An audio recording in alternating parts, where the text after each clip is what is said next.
Son of Porthos, adapted for radio by Margaret Dunn from the novel by Alexander Dumas, a George Edwards production.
Son of Porthos.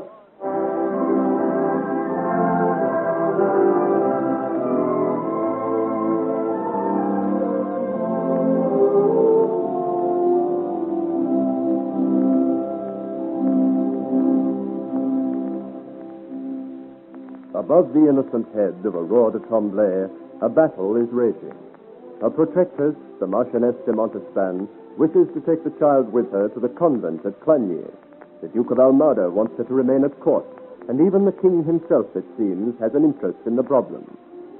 Now, in the brilliantly lit apartments of the Queen at Saint-Germain, the question is to be decided. It is the Queen's card party, and the great room is overflowing with the cream of French society. Maria Theresa herself, despite her ill health, sits among her ladies, dealing the cards with her small, fat hands. The Marchioness, tall, proud, disdainful of the gossip she knows is rife, stands not far away, watching, waiting.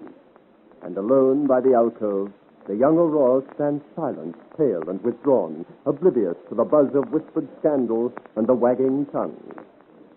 Near the door stands Monsieur Louvet, Minister for War, his grave demeanor seemingly above such rumors. Yet he, too, speaks of it, as he talks quietly with Aramis, the Duke of Almada. I should have thought the card party too frivolous an occupation for the Minister of War. I wait for the King, my lord. I have news for him. Grave news, by your manner. War is always grave news, my lord. I only trust His Majesty will regard it as such. From all accounts, he has other things on his mind. What think you of these rumors? Oh, one cannot pay too much attention. They follow royalty as night to day. Yet there is truth in them. The Marchioness is retiring to a convent. I have that on excellent authority. Indeed. But whether in disgrace or not, I do not care to say. She has not the bearing of one disgraced in exile. I would say that she went on her own accord, judging by her bearing here tonight. There are many who disapprove of the Marchioness at court. His Majesty has been advised before to send her away. Is he then weary of her, do you think? Who can tell? Myself, I'm a careful man. I should not think it would be very safe to weary of La Montespan.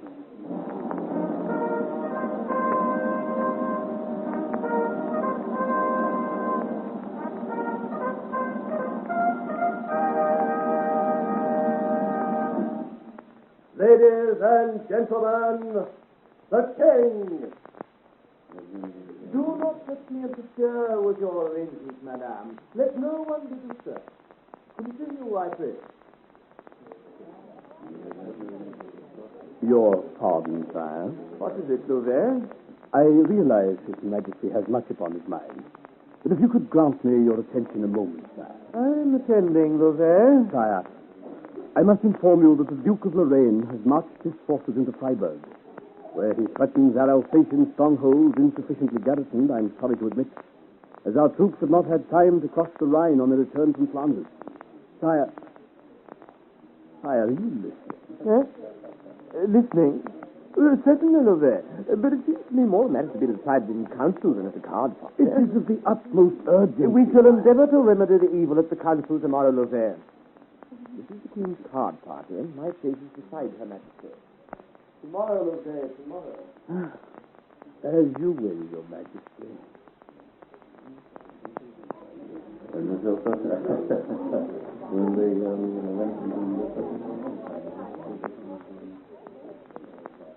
You wish to speak with me, Marchioness? I crave that honor, Your Majesty. Rise, then. What is it? Your Majesty will allow me to inform you of my resolution to leave the court and retire to my domain of Clanny. My dear Marchioness, I have no right to prevent your so doing as you wish. It is the king who may retain or grant you leave. No doubt His Majesty, whom you have consulted before coming to me, will have communicated his will. He has graciously given his consent, madame. Then I will but add, whatever he has decided was well decided. You have my permission, unnecessary though it is. Thank you, madame. Then I will take my leave. One moment, Marchioness. Yes, Your Majesty?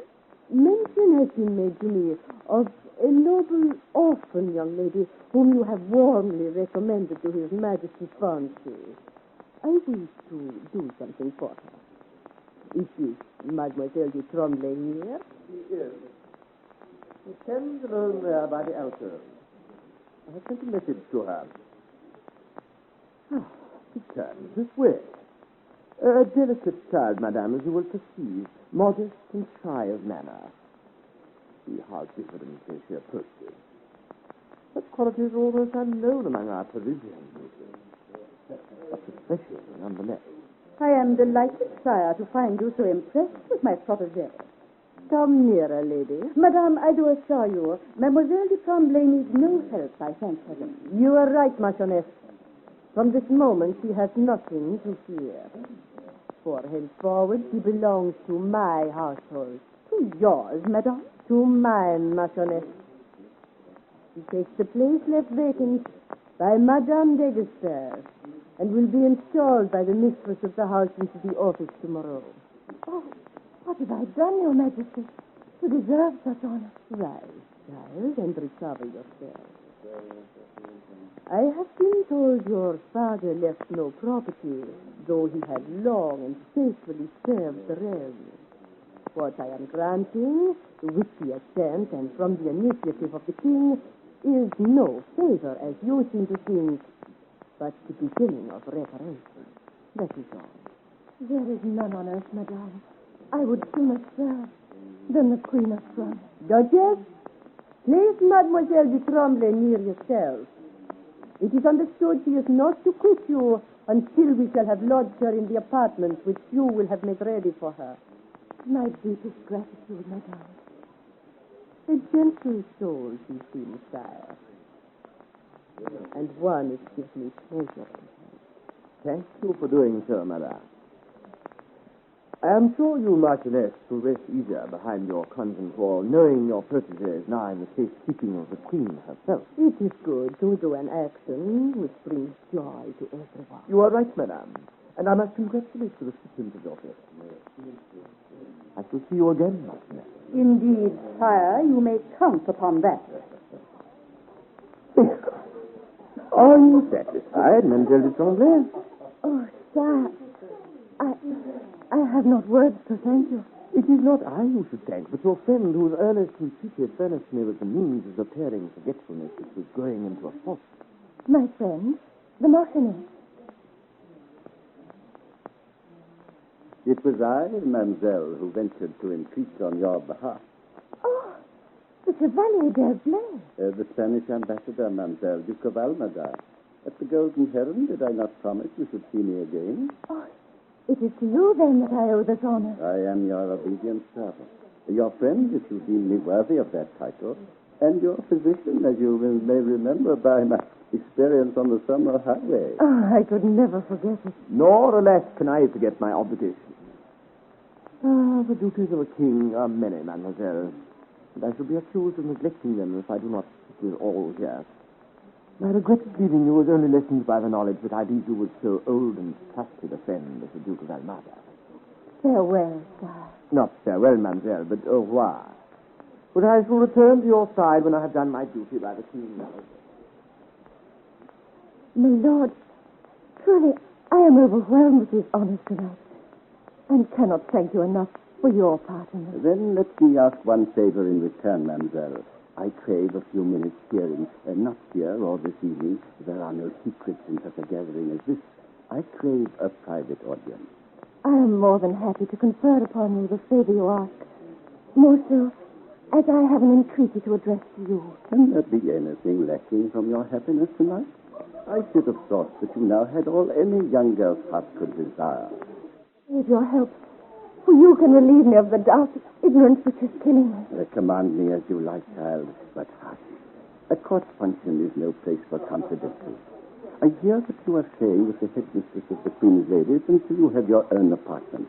If the Queen does not rise too late, I shall call on you tomorrow. I shall look forward to that meeting, my lord.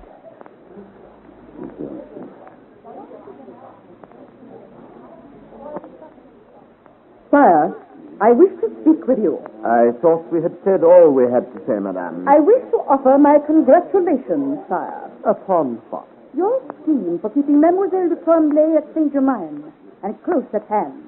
She will be under the Queen's eye. The Queen's eye, sire, is notoriously blind where you are concerned. I do not understand you. I wish but to compliment you on your cunning, that was all. Well done, sire. Yes, you speak in riddles, madame. You do not beg me to look after the welfare of this poor girl? After all, am I not carrying out your own wishes in this regard? It seems to me you are ungrateful for my bounty. Sire, I beg to take my leave. I regret, madame, that we passed that closely. I fear, sire, you will regret it more before the game is done. This is not the last card, and I have yet to play.